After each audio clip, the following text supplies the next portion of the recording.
Let it be a Nick and Jane, and let it be a Mr. Smith, a banker of Nick and Jane.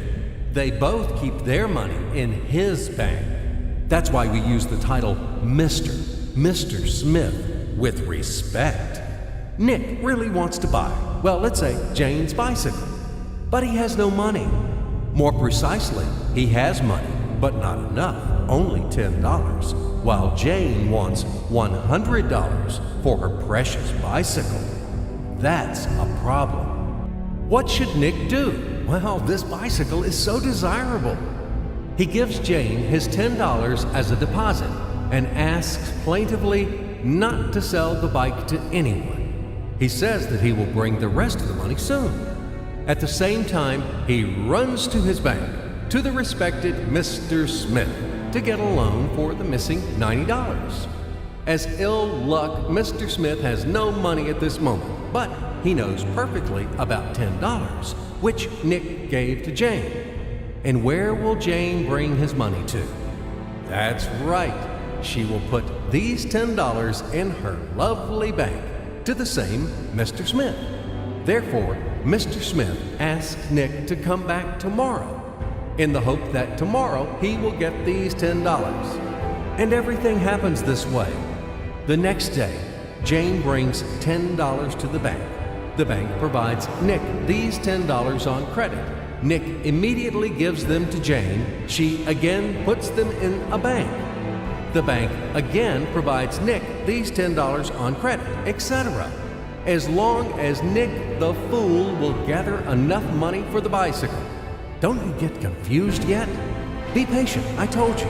These demons have been trying to confuse you during 1,000 years. These damn economists and financiers. But anyway, we will figure everything out.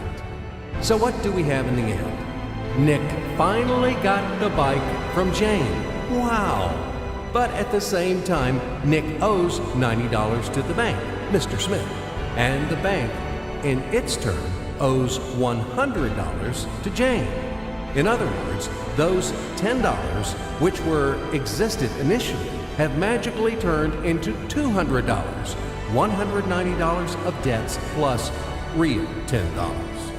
But these $10 would also turn into $1,000, even in $1 million or $1 billion, if Nick would make a more expensive purchase.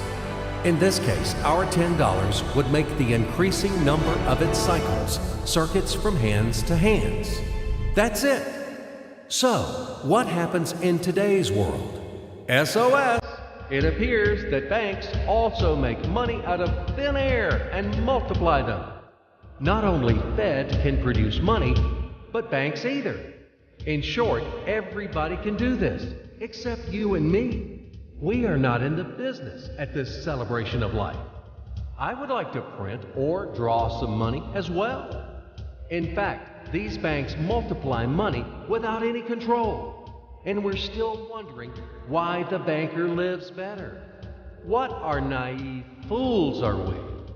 Now it is clear why. The one who produces the money, of course, lives better.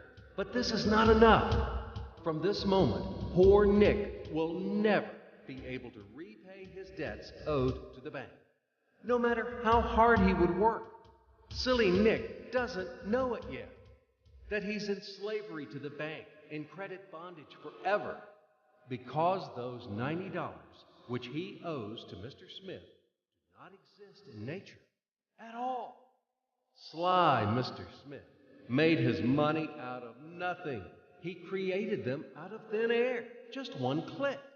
And $10 turned into $200.